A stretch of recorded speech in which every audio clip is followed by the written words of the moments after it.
சீஷன் அப்படின்னா என்ன? சீஷன் ஒரே கால சீஷன் சொல்லலாம். விசுவாசிகள் சீஷன் சொல்லலாமா? விசுவாசியில சீஷன் சொல்லலாமா? சீஷன் அவங்க எல்லாத்தையும் விட்டுட்டு வாங்க, அப்பதான் நீ ஊழியம் செய்ய முடியும், அப்பதான் நீங்க டிசைபிள், அப்படி இல்லைன்னா நீங்க விசுவாசி அப்படின்றாங்க. இப்ப ஒரு முழு நேரம் ஒரு ஊழியக்கார் சபையில இருக்கிறவரை ஒரு கத்தோலிக்க சாமியார் பார்த்தாருன்னா இவர் முழு நேரம் ஊழியக்கார் சொல்லுவாரா? ஏன் சொல்ல மாட்டார்? பகுதி நேர ஊழியக்காரங்களா இருந்தா நமக்கு பரலோகராஜ்யம் கிடைக்காது, நம்ம ஐயோ நம்ம மிஸ் பண்ணிட்டோமே, கல்யாணம் பண்ணிட்டோமே, முன்னாடி நமக்கு தெரியலையா அப்படின்னு சொல்லி ஃபீல் பண்ண தேவையில்லை. சிஷ்யத்துவம் அப்படின்னு சொன்னாக்க நம்ம என்ன பார்க்கணும்னு சொன்னா, இதுவரையும் நம்ம கற்றுக்கிட்டது ஒரு 2 வசனத்தின் அடிப்படையில் நான் அதை ஷேர் பண்ண விரும்புகிறேன். ஒன்று இயேசு கிறிஸ்து 28ஆம் அதிகாரம் 28ஆம் அதிகாரத்தில் கடைசி வசனங்களில் சொல்கிறாரு, நீங்கள் பூமி எங்கும் போய் சகல ஜாதிகளையும் சீஷராக்கி ஞானஸ்நானம் கொடுங்கள் அப்படின்னு சொல்கிற வசனத்தையும், இயேசு கிறிஸ்து ஊழியம் ஆரம்பிக்கும் போது இருக்கிற காரியங்களையும் ஊழியர்களை அழைக்கிறார், கூட சீஷர்களை அழைக்கிறார். அதை குறித்து நம்ம பார்த்தோம்னா மத்தேயு 4ஆம் அதிகாரத்தில் 18ஆம் வசனத்திலிருந்து பார்த்தோம்னு சொன்னாக்க, இயேசு கிறிஸ்து பேதுருவையும் யாக்கோபையும் யோவானையும் இவர்களெல்லாம் அவங்க செஞ்சுக்கிட்டு இருந்த தொழிலை விட்டுட்டு, அவங்க இருக்கிற சூழ்நிலை அப்படியே விட்டுட்டு என் பின்னே வாருங்க அப்படின்னு சொல்றதை நம்ம பார்க்கணும். அப்போ இந்த வசனத்தில் பார்க்குறது என்ன காரியம் பார்க்கணும்னு சொன்னாக்க, சீஷர்கள் அப்படின்னு சொல்லும்போது அர்ப்பணிக்கப்பட்டவர்களாக இருக்கணும். ஃபர்ஸ்ட் அவங்க இயேசு அழைக்கிறாங்க. அப்போ அழைப்பு பெற்றவர்கள். அவங்க காரணம் சாக்கு போக்கு சொல்லக்கூடாது. சில பேர் வீட்டில் ஒருத்தங்க இறந்துட்டாங்க, அவங்க நான் அடக்கம் பண்ணிட்டு வரேன்னு சொல்றாங்க. மருத்துவத்தங்களை மருத்துவரை அடக்கம் பண்ணணும், நீ என்னை பின்பற்றி வா அப்படின்னு சொல்லி அழைக்கிறார். அப்போ அவர் பின்ன போறாங்க. அப்போ இயேசு கிறிஸ்து நம்மளை அழைக்கும் போது நம்ம எந்த சூழ்நிலை இருந்தாலும் நம்ம அவரை பின்பற்றி போகணும் அப்படிங்கிற ஒரு அழைப்பு பெற்றவர்கள் தான் சீஷர்கள் அப்படின்னு நம்ம இதை வச்சு நம்ம அறிஞ்சு கொள்ளலாம். அது நம்ம அவங்களுடைய பொறுப்புகள் என்ன அப்படின்னு சொல்லி பார்த்தோம்னாக்க, மத்தேயு 28ஆம் அதிகாரத்தில் நம்ம பார்க்குறோம், சகல ஜாதிகளுக்கும் நான் உங்களுக்கு கட்டளையிட்ட யாவையும் அப்படின்றாரு. ஆகையால் நீங்கள் புறப்பட்டு போய் சகல ஜாதிகளையும் சீஷராக்கி பிதா குமாரன் பரிசுத்த ஆவியின் நாமத்திலே அவர்களுக்கு ஞானஸ்நானம் கொடுத்து நான் உங்களுக்கு கட்டளையிட்ட யாவையும் அவர்கள் கை கொள்ளும்படி அவர்களுக்கு உபதேசம் பண்ணுங்கள். இது உலகத்தின் முடிவு பகுதியும் சகல நாட்டிலையும் நான் உங்களுடனே கூட இருக்கிறேன், ஆமென் அப்படின்றாரு. அப்ப இந்த வசனத்துல பார்க்கிறோம், நம்மையும் கர்த்தர் இயேசப்பா சொன்ன வார்த்தைக்கு நம்ம கீழ்ப்படியணும், அந்த வார்த்தையை நம்ம கை கொள்ளணும். அது மாத்திரம் இல்லை, அந்த கை கொண்டதை மற்றவங்களுக்கு நம்ம சொல்லி அவங்களையும் சீஷர்களா மாற்றணும், அவங்களும் மற்றவங்களை கை கொள்ளும்படியா உபதேசிக்கும்படியா அவங்க ட்ரெயின் பண்ணணும். அப்போ என்னன்னா நம்ம நம்மளையும் ஸ்டெடியா இருக்கிறதுக்கு, வார்த்தையை புரிஞ்சுக்கிறதுக்கு, அதில் நினைச்சிருக்கிறதுக்கு உதவி செய்யறாரு. பிளஸ் மற்றவங்களுக்கு உருவாக்குறதுக்கும் அவன் நம்மளை வழி நடத்துறாரு. அப்போ இவங்க என்னன்னா சீஷர்கள் வேணும்னு சொன்னா சாக்கு போக்கு சொல்ல முடியாது, நம்முடைய பர்சனல் காரியங்களை சொல்லி சாக்கு போக்கு சொல்ல முடியாது. அப்பொழுது இயேசு தம்முடைய சீஷரை நோக்கி, ஒருவர் என்னை பின்பற்றி வருகிறால் அவன் தன்னைத்தான் நிறுத்தி தன் சிலுவையை எடுத்துக்கொண்டு என்னை பின்பற்றுகிறான். சீஷன் அப்படின்னா என்ன? சீஷன் தெரியல,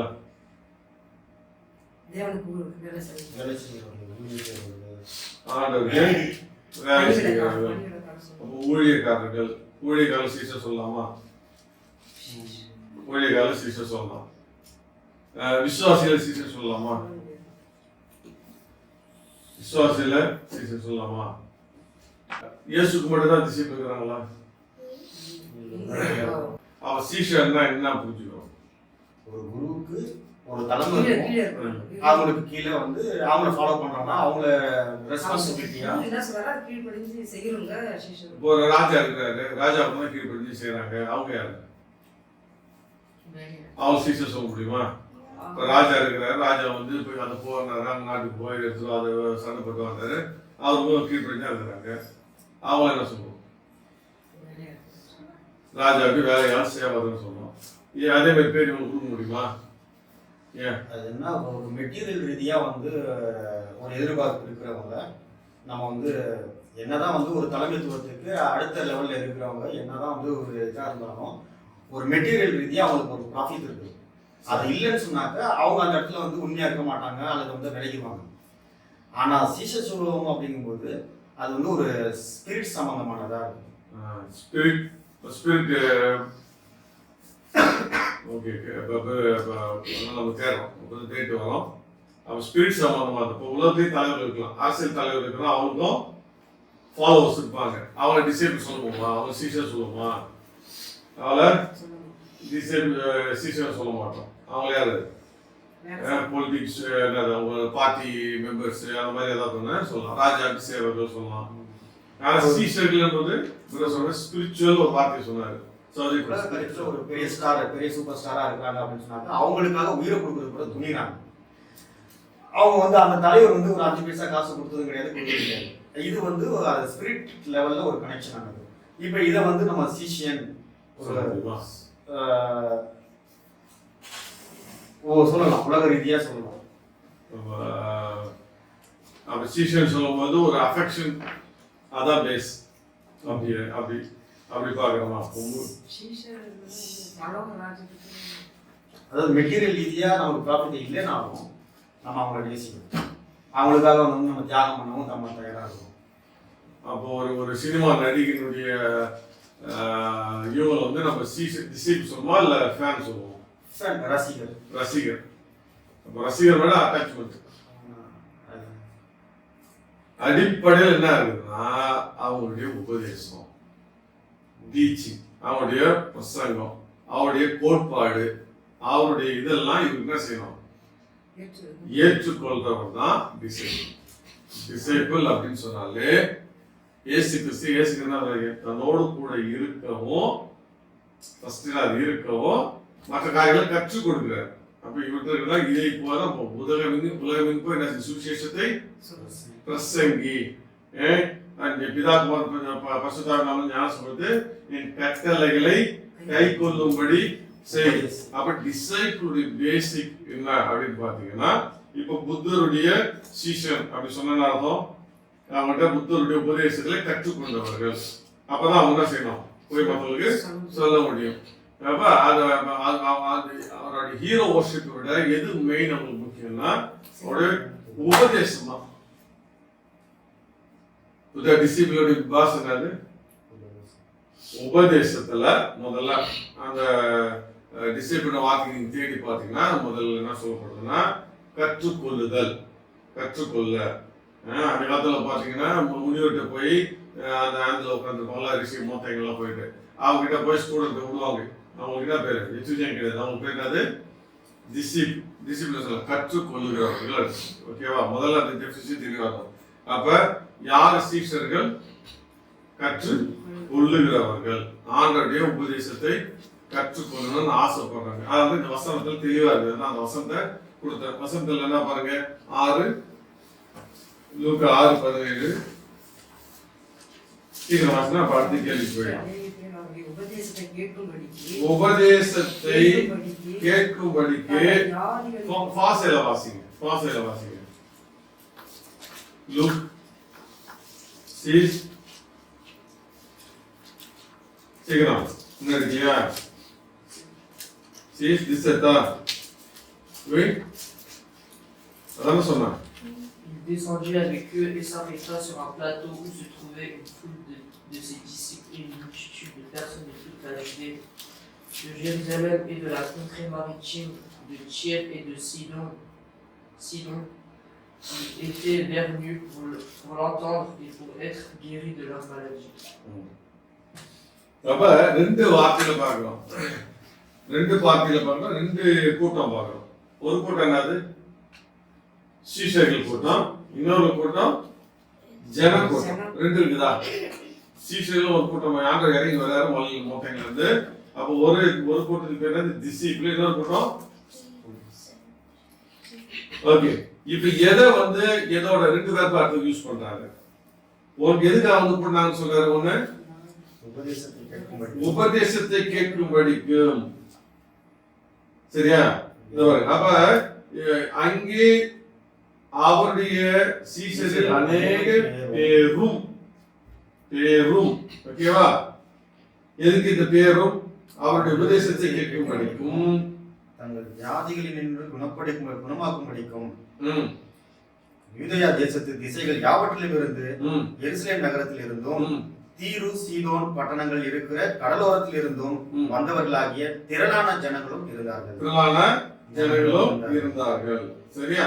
அப்ப இந்த இவங்க எதுக்காக வந்தாங்க? சீஷர்கள் உபதேசத்தை கேட்கும்படிக்கு, சரியா? தங்கள் வியாதிக்கு குணமாக்கப்படும்படிக்கும் யூதேய தேசத்து திசையிலிருந்தும் எருசலேம் நகரத்திலும் சீதோன் பட்டணத்திலிருந்தும் வந்தவர்களாகிய திரளான ஜனங்களும் இருந்தார்கள். இந்த ஜனங்கள் அவங்க யாரு? சுகம் பெற்றுட்டு உபதேசத்தை அவங்க மெயின் எது? சுகம் பெற்றுட்டு ஆசீர்வாதம் பெற்றுட்டு போயிருந்த ஒரு கூட்டம். சரி, ஆனா ஒரு கூட்டம் உபதேசத்தை கேட்கிறது. அப்ப சபையில எப்படி பிரியுது? ரெண்டா பிரியுது. இது யாரு? டிசிப்ளின். ஒரு கூட்டம் வரீங்க, சும்மா வரோம், ஜபம் கேட்கறோம், போயிடுறோம், கடமைக்கு வரோம், அப்பா அம்மா சொன்னாங்க இல்லை ஏதோ ஒரு இது வரோம் அப்படி சொல்லலாம், ஏதோ ஒரு அற்புதம் நடந்தா போதும், எனக்கு சுகம் கிடைச்சா போதும் அப்படின்னு ஒரு கூட்டம் வரோம்னா அவங்க யாருங்க? ஜன கூட்டம். டிசிப்ளின் யாரு? உபதேசத்தை கேட்கு. இப்ப ஜனங்களை போய் ஆண்டவர் சுவிசேஷம் சொல்ல சொன்னாரா? சுகம் பெற்று போயிட்டாங்க, அவ்வளவுதான். வேணா சாட்சியா இருக்கு சொல்லலாம், போயிட்டு ஆசாரிட்ட காட்டு அப்படின்னு சொல்லலாம், நான் சுகம் பெற்றுட்டேன்னு சொல்லலாம், இல்லையா? ஆனா அவன் போய் பிரசங்கம் பண்ண முடியுமா? அவன் போய் இயேசு பத்தி நச்சு சொல்ல முடியுமா? ஏன்னா செய்தி தெரியாது. அவ அடிப்படை டிசிப்ளின் சீசத்துவத்துடைய பேசிக் என்னன்னா, இன்னைக்கு தெரியாம நிறைய சபைகள்ல சீசத்துவம் வேற கொண்டு போயிட்டு இருக்கிறாங்க. அப்ப அடிப்படை அதை தெளிவா இருக்கும். நிறைய பேர் சமயத்தில் டிசிப்ளின் நடத்துறாங்க. டிசிப்ளினா பேசிக் என்னன்னா டிசைபிள் அப்படின்னு சொன்னால இயேசுவின் போதனைகளை உள்வாங்குகிறது தான். லேர்ன், அப்புறம் Jésus il a prêché. இயேசு என்ன சொன்னாரு அப்படின்னு சொல்லுகிற அதுதான் டிசிப்ளின் பேசிக். ஓகேவா? டிசிப்ளின் பேசிக். சரி, அடுத்த கேள்வி. டிசிப்ளுடைய குவாலிஃபிகேஷன், அதாவது ஒரு சிலர் சொன்னீங்க, அதெல்லாம் பார்க்கணும். என்ன குவாலிஃபிகேஷன்? டிசிப்ளின் என்ன குவாலிஃபிகேஷன்? அவர் கத்துக்கணும். கத்துக்கணும் என்ன செய்யணும்? கத்துக்கும் பொழுது அவருக்கு என்ன நாங்க சொல்றாரு ஆண்டவர்? என்ன குவாலிஃபிகேஷன்? கூட இருக்கணும், கை கொள்ளணும். இதை சொன்னீங்க, ஒரு சில நாள் சொன்னீங்க. என்னது? சிலுவை எடுத்துட்டு பின்னாடி வரணும். அப்புறம் இயேசுவை வெளிப்படுத்தலாம் இருக்கிறாங்க. இப்ப 19:29 மத்திய 19:29 லூக்கா 9 கொண்டாடுறோம். லூக்கா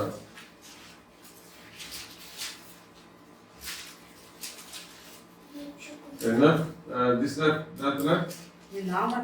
வீட்டையாவது சகோதரையாவது சகோதரிகளாவது தகப்பனாவது தாயாவது மனைவியாவது பிள்ளைகளாவது நிலங்களாவது விட்டவன் எவனோ அவன் நூறத்தனையா அடைந்து நித்திய ஜீவனை சுதந்திரித்துக் கொள்ளுவான்.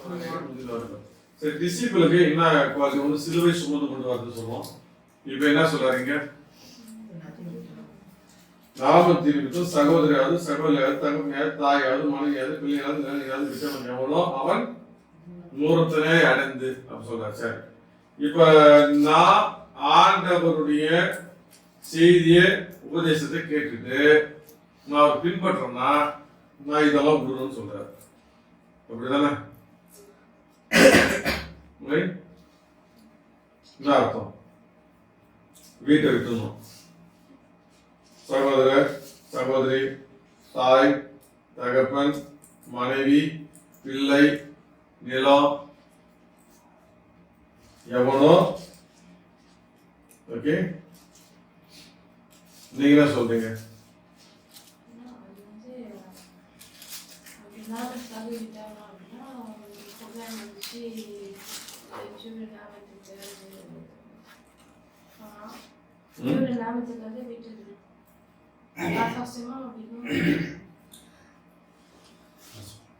சொல்லு என்ன அர்த்தம்? ஃபோர்ஸுமா கிடையாதுன்னா என்ன அர்த்தம்? என் நாமத்து நிமித்தமா வீட்டையாவது சகோதரியாவது அப்படின்னு சொல்லிட்டு சில காரியங்களை வந்து தேவன் வந்து வெளிப்படுத்துறாரு. அவருடைய நாமத்து நிமித்தமாய் இப்போ வந்து நம்ம வந்து சீஷரா மாறிட்டோம் அப்படின்னு சொன்னாக்க உடனே இப்போ எல்லாரும் வந்து உலகத்துல வந்து அப்படிதான் காட்டுல போய் இருந்துடுறாங்க, முனிவர்கள் மாதிரி போய் உட்காந்துடுறாங்க. நான் வந்து ஆன்மீகத்துல போறேன் அப்படின்னு சொல்லிட்டு இது வந்து நம்ம இயேசு ஏற்றுக்கொண்டோம் அப்படின்னு சொன்னாக்க நான் இப்படி எல்லாத்தையும் விட்டுட்டு நான் போயிட்டேன்னு சொன்னாக்க எனக்கு அந்த தூரத்துலையும் எனக்கு கிடைக்கும் அப்படின்றது கிடையாது. அப்படி ஒரு சூழ்நிலை வரும்னு சொன்னாக்க நம்ம பற்று, நம்முடைய நோக்கங்கள், நம்முடைய கிரியைகள் எல்லாமே இதை சுற்றி அமையாதபடிக்கு அதுக்கு அதுக்கு முன்னாடி உள்ள வசனத்தை பார்த்தோம்னு சொன்னாக்கா அப்பொழுது பேதுரு அவரை நோக்கி 27வது வசனத்தை பார்த்தோம்னு சொன்னாக்கா அப்பொழுது பேதுரு அவரை நோக்கி இதோ நாங்கள் எல்லாவற்றையும் விட்டு உண்மை பின்பற்றினோமே எங்களுக்கு என்ன கிடைக்கும் என்றான். அப்ப என்னன்னு சொன்னாக்க நம்ம இதெல்லாம் விட்டோம்னா நமக்கு என்ன கிடைக்கும் அப்படின்னு சொல்லிட்டு ஏசப்பாட்ட வந்து ஒரு ப்ராஃபிட் உலக ரீதியான ஒரு எதிர்பார்ப்போட நம்ம வந்து சேரும் பொழுது அவர் வந்து உங்களுக்கு வந்து இம்மையில காரியங்களை நீங்க எதிர்பார்த்து என்கிட்ட சேர்றீங்க, உங்களுக்கு மறு ஜென்மத்துக்கு உங்களுக்கு என்ன கிடைக்கும் அப்படிங்கிறதுக்கு தான் இதை வந்து எக்ஸ்பிளைன் பண்றாரு. அதற்கு இயேசு மறு ஜென்ம காலத்திலே மனுஷகுமாரன் தம்முடைய மகிமையில சிங்காசனத்தின் மேல் வீற்றிருக்கும் போது என்னை பின்பற்றின நீங்களும் இஸ்ரவேலின் 12 கோத்திரங்களும் நியாயம் திருக்கிறவர்களாக 12 சிங்காசனங்கள் மேல் வீற்றிருப்பீர்கள் என்று மெய்யாகவே உங்களுக்கு சொல்லுகிறேன். அதுக்கப்புறமா சொல்றேன், என் நாமத்தின் நிமித்தமா வீட்டையாது எந்தெந்த பொருள்லாம் நீங்க எதெல்லாம் நீங்க விட்டீங்களோ அதை வந்து நான் வந்து இம்மையிலும் மறுமையிலும் நான் வந்து சேர்த்து தருவேன் அப்படிங்கிறாரு. அதாவது நம்முடைய ஒரு சூழ்நிலை வரும்போது நம்ம இயேசு நம்ம பின்பற்றலா இருப்போமா? ஒரு சூழ்நிலை நமக்குன்னு சொல்லி ஒரு இக்கட்டான ஒரு ஒரு நம்ம ஃபேமிலி ஆட்களை விடுற மாதிரியோ அல்லது வந்து நம்ம சொத்து பத்தியை விடுற மாதிரியான ஒரு சூழ்நிலை வரும்போது நம்ம இயேசுவை பின்பற்ற மாதிரி இருப்போமா? நிறைய பேர் அதை சொல்றாங்க, அவங்க எல்லாத்தையும் அப்பதான் நீ வந்து ஊழியம் செய்ய முடியும், அப்பதான் நீங்க டிசைபிள், அப்படி இல்லைன்னா நீங்க விசுவாசி அப்படின்றாங்க. முதல்ல கேட்டகரி பிரிச்சோம், விசுவாசி சீசன் ஒன்னா இருந்தா தெரிஞ்சாதான் வேதிக்கு பதில் சொல்ல முடியும். விசுவாசியும் சீசனும் அப்ப அவங்க விசுவாசியா? அவங்க ஜன கூட்டணும். டிசிப்ளோ எஸ்கே அதான் பேச கொஞ்சமா ரிஃப்ரெஷ் பண்ண கொஞ்சமா சரி அப்படியே கொஞ்சம் உன்னத படிச்சீங்கன்னா சொல்லி தெரியும். எஸ்கே தான் ரிஃப்ரெஷ் சும்மா பேர் ஏமாத்துறதுக்காக அப்படியே எஸ்கே என்ன தெரியல என்ன வசனம் சொல்லு என்ன சொல்லி சீக்கிரம் சொல்லு. சரி மற்றவங்க அது நான் பாயிண்ட்ல வெளியே போயிடுவேன். சீக்கிரம் சொல்லு. அப்புறம் என்ன அர்த்தம்?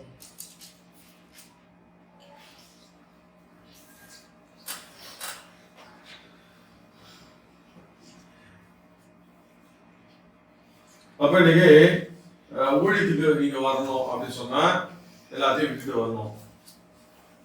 கத்தோலிக்கத்துல அது இருக்குது, எல்லாம் இருக்குது, எல்லாத்தையும் விட்டுட்டு வரணும். குடும்பம் எல்லாத்தையும் விட்டுட்டு வரணும். சரியா? அதுவும் இன்னைக்கு சபையில சீஷத்துவத்துல இன்னைக்கு அதே சரி அதே கான்செப்ட் எடுத்துட்டு இங்க பேசுறாங்க. அதுவும் இதுவும் ஒண்ணு இல்ல. ஏன் ஒண்ணு இல்ல? ஏன் ஒண்ணு இல்ல? வசனம் சொல்லும்.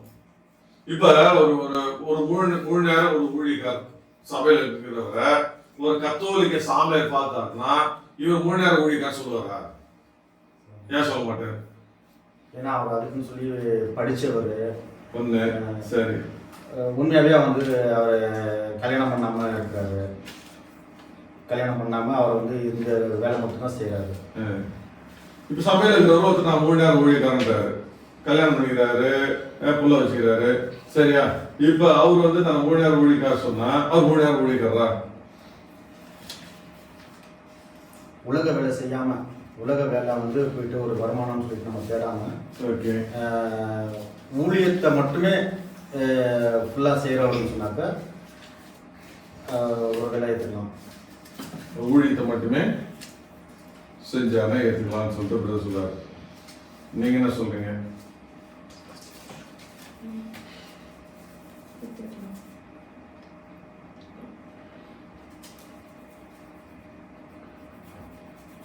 இப்போ முழு நேரம் ஆண்டவருக்கு இப்போ பவுல் சொல்லும்போது இங்கே வந்து பாருங்க, அப்புறம் 7ஆம் அதிகாரத்தை வாசிட்டு. சரி, இப்போ கல்யாணம் பண்ணிட்டா என்ன நடக்கும்? கல்யாணம் பண்ணிட்டா சில பொறுப்பு, சில பிரச்சனைகள் வரும். அதுல வந்து நம்ம தலையிடுற மாதிரி இருக்கும், நம்ம அதுல கவனம் செலுத்துற மாதிரி இருக்கும். நேரம் ஊழியம் செய்ய முடியாது. அப்ப மனைவியை வந்து சந்தோஷப்படுத்தணும், கணவனை சந்தோஷப்படுத்தணும்னு சொல்லி நம்மளோட சிந்தனைக்கு அங்க போவோம். ஸோ அதுக்கு வந்து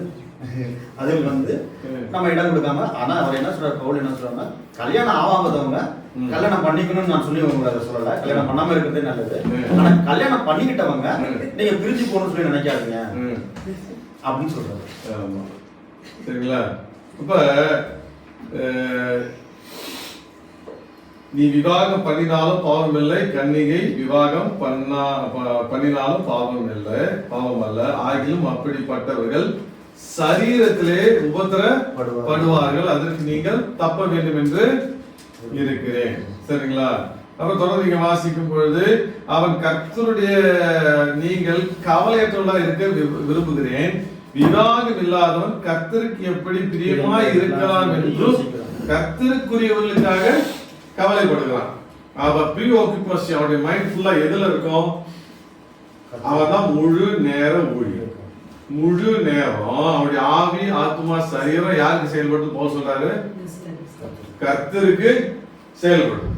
இப்ப நான் வேலைக்கே போகாம இருந்து நான் ஒரு தசமபாகத்தையோ காணிக்கையோ வாங்கிட்டு ஒரு ஊழியக்காரனா, நான் முழு நேர ஊழியன் கிடையாது. நான் திருமணம் ஆயிட்டு என் மனைவின்னு ஒன்று இருந்துட்டாலே முடிஞ்சு போச்சு. ஏன் உள்ள இருக்குதோ இல்லையோ, மனைவின்னு இருந்துட்டாலே இந்த வஸ்திரத்திற்கு என் கருத்து சொல்ல போல சொல்றாரு, எது கவலைப்படுற? என் மனைவிக்கு எப்படி பிரியமா இருக்கலாம் நினைக்காம ஒரு மனுஷன் இருக்க முடியாது, முடியவே முடியாது. என்னதான் நான் வந்து சும்மா சில நாங்க சிஸ்டர் பிரதர் மாதிரி இந்த வேலை எல்லாம் என்ன சொல்றது, ஒரு உண்மை இல்லாத ஏதாவது ஒரு இதுல சிஸ்டர் பிரதர் என்ன சொன்னாலும், பிசிக்கல் கான்டாக்ட் எது இல்லைன்னு சொன்னாலும் அவங்க கோச்சிக்கிற மாதிரி பேசிடக்கூடாது. ஏன்? அவங்க யாரு? ஏதோ ஒரு பாயிண்ட் ஆயிட்டாங்க இல்ல. அப்ப இந்த உபதேசம் எங்க, அதனால்தான் கேத்தலிக்ல சொல்லப்படுகிறது, அதுக்கு இந்த சம்பந்தம் கிடையாது. அது ஏன்னு சொன்னா, சிலர் தங்களை அன்னகர் ஆக்கி கொண்டவர்கள் தங்களை என்ன செய்யறாங்க, தானியேல் போல பவுல போல அவங்க தங்களை வாழ்க்கைய சாக்ரிஃபைஸ் முழுசா பண்ணிட்டாங்க. அவங்க தான் சப்போ அதுதான் இது கொண்டு வர்றாரு. அவர்கள் யார்? அவங்க தான் முழு நேர ஊழியர்கள். கர்த்தரை குறித்து கர்த்தருக்கு அடுத்த காரியத்திலேயே கவனம் இருக்கிறவங்க தான் முழு நேர ஊழியர்கள். இப்ப பவுல் முழு நேர ஊழியரா, முழு நேர ஊழியர் இல்லையா? அவர் முழு நேர ஊழியக்காரர். இப்ப நம்ம இப்படி ஒரு கேட்டகரி வச்சோம்னா, அதாவது முழு நேர ஊழியக்காரன் வேலைக்கே செய்யக்கூடாது அப்படின்னா, பவுல் வேலை செஞ்சார், கூடாத வேலை செஞ்சாரு. அப்ப அந்த கேட்டகரியில பவுல் முழு நேர ஊழியக்காரன் அவுட் ஆயிடுவார். அப்ப வேலை செய்வது முழு நேர ஊழியக்காரன் தகுதி அந்த கேட்டகரியில் கிடையவே கிடையாது பைபிள் அடிப்படையில். புரியுதா? இப்ப நம்ம வேலை செஞ்சு நீங்க நிறைய பேர் வேலை செஞ்சுட்டு ஊழியம் செய்வதனால, நீங்க வேலை செஞ்சுட்டு ஊழியம் செய்யலாம் பார்ட் டைம் தான். நீ கல்யாணம் பண்ணிட்டு ஊழியம் செஞ்சாலும் பார்ட் டைம் தான், ஃபுல் டைம் போல. ஏன் பார்ட் டைம் ஒரு மேபி நீங்க 70% டைம் கொடுக்கலாம், இவங்க 50% டைம் கொடுக்கலாம். சில நேரம் கல்யாணம் பண்ணி வேலைக்கு போகாத ஊழியக்காரங்க 90% மனைவி பிள்ளைகளை கவனிச்சுட்டு உட்காந்துற ஊழியர்களும் உண்டு. வேலைக்கு போயிட்டு 50% ஊழியத்தை கவனிக்கிற ஊழியர்களும் உண்டு. ஆகவே வந்து இன்னைக்கு என்ன செய்யக்கூடாது, நீங்க நிறைய சபையில் இது உபதேசம் போயிட்டு இருக்குது, நம்ம கவனமா இருக்கணும். பைபிள் அடிப்படையில நாளைக்கு நீ ஒரு ஊழியக்காரனா ஆகுறேன்னா, அந்த அழைப்பு இருந்துச்சுன்னா, எனக்கு கல்யாணமே இன்ட்ரெஸ்ட் இல்லை அப்படின்னு சொல்லி ஒரு சிலருக்காக ரொம்ப அப்படி இல்லாத ஊழியம் செய்து உண்டு. ஆனா மார்ட்டின் லூத்தருக்கு அப்புறம் இந்த காரியங்கள்லாம் வந்ததுக்கு அப்புறம் இன்னைக்கு சபைகள் எப்படி ஆயிடுச்சு, சபையில ஊழியக்காரெல்லாம் திருமணம் செஞ்சுட்டு தான் ஊழியம் செய்யறாங்க. ஆகவே திருமணம் செஞ்சுட்டு ஊழியருக்கு செய்கிற எல்லாருமே நம்ம யாரு? தகுதி நேர ஊழியர்கள் தான். இப்ப சில சபையில வந்து கல்யாணம் ஆகாதப்ப வரிபடத்தை ஏற்றக்கூடாது, ஏன்னா கல்யாணம் ஆகாம இருக்காரு அப்படின்னு சொல்லி ஒரு உபதேசம் போகுது. அப்ப அவங்க எந்த அளவுக்கு அதை புரிஞ்சிருக்கிறாங்க? அவங்களுக்கு வந்து அது வந்து இன்டர்னல் லா வச்சுக்கோங்க. உதாரணத்துக்கு நம்ம புதுசாக ஒரு வந்தாருன்னா, ஒரு ஊழியக்காரர் தான் கொஞ்ச நாளைக்கு அப்புறம் தான் நம்ம எப்படி செட் ஆகிறாரு, அவருடைய உபதேசம் கரெக்டாக செக் பண்ணி மாதிரி சில சபைகள்ல இது பண்ணுவாங்க. இதே பார்த்தீங்கன்னா அதே சொல்ற ஊழியக்காரர் அவர் பிள்ளை கல்யாணம் ஏற்றுவாங்க. இப்போ இதெல்லாம் பேசிக்கான ஒரு கான்ஃபிடன்ஸ் தான் சொல்றதுன்னா, இப்படி சொல்லி ஒரு சில விஷயம் தவிர்ப்பதற்காக. இப்போ அந்த ரீதியில் விட்டு இப்போ நீங்கள் சொல்கிற அந்த ரீதியில் வந்து இப்போ பேதுரு வந்த அந்த ஊழியக்காரர்கள் அப்போஸ்தலர்கள் எல்லாருமே வந்து சில பேர் கல்யாணம் பண்ணவங்களும் இருக்கிறாங்க, கல்யாணம் பண்ணாமல் இப்போ பவுல் மாதிரி ஊழியம் செய்கிறவங்க, வேலைக்கு போகிறவங்களும் இருக்காங்க, வேலைக்கு போகாமல் ஆனால் குடும்பத்தை. இப்போ இவங்க எல்லாருமே வேதத்தில் இருக்கிற அந்த சீஷர்கள் அப்படின்னு சொல்லி இயேசு அந்த இது சொன்ன அந்த காரியங்கள் எல்லாமே பகுதி நேர ஊழியக்காரங்க தான் அப்படின்னு நம்ம எடுத்துக்கலாம். அப்படி கிடையாது. இப்போ பவுல் பகுதி நேர ஊழியக்காரர் கிடையாது. வேதத்தை அடிப்படையில் இப்போ நம்ம தான் ஒரு கேட்டகரி கொண்டு வரோம். வேலைக்கு போனால் நீங்கள் பகுதி நேர ஊழியக்காரங்க, வேலைக்கு போகிறதா பகுதி நேரம். ஏன் வேலை சார்ந்து அவரை பவுல் வந்து யாரு ரெண்டு பேரை இது பண்ணாரு, யாரு அகிலா பிரிஸ்கில்லா, அங்கே ஊழி செய்கிறார். வேலை செஞ்சுட்டு அங்கே சுவிசேஷத்தை சொல்றாரு, அங்கேயும் அது வேலையும் ஊழியமாக மாத்துறாரு. அப்போ அதனால வந்து இப்போ புள்ளி உடம்பு சரியில்லை, மனைவி உடம்பு சரியில்லை, மனைக்கு இது பிரியுமா, மனைக்கு இந்த கலர் இப்போ வாங்கி போகலாமா, இது பூ வாங்கிட்டு போகலாமா, இது செய்யணுமா, அது அப்போ அந்த இது கிடையாது. அதான் பவுல் வந்து பேதுரு திட்டு போக சொல்றாரு, ஒரு வார்த்தை சொல்றாரு, நான் ஒரு ஸ்திரியை கூட்டி கொண்டு. அப்போ பேதுரு வந்து பகுதியார் வீட்டை சொல்ல போனான். யாக்கோபு திருமணம் ஆயிருந்தாரு, 3 நேரம் ஒப்பு கொடுத்தவங்க இருக்கிறாங்க. அப்ப அதுல அன்னையர் ஒப்பு கொடுத்தவங்க உண்டு. யோவான் அவர் வந்து முழுசாத்தாங்க பத்மத்தீவில் போய் மறிக்கிற அளவுக்கு போறாரு. அவங்க இப்ப இவங்களுக்கு எல்லாம் முழு நேர ஊழியர்கள். ஒரு சிலவங்க திருமணம் திருமணமாகி ஊழியம் செய்யக்கூடாது பைபிள்ல சொல்லவே இல்லை. ஆனா தான் சபைகள் இந்த பேதுரு தான் எக்ஸாம்பிள் எடுத்துக்கிறோம். இப்ப திருமணமானவர்கள் ஊழியம் செய்யலாம்னு செய்யலாம்.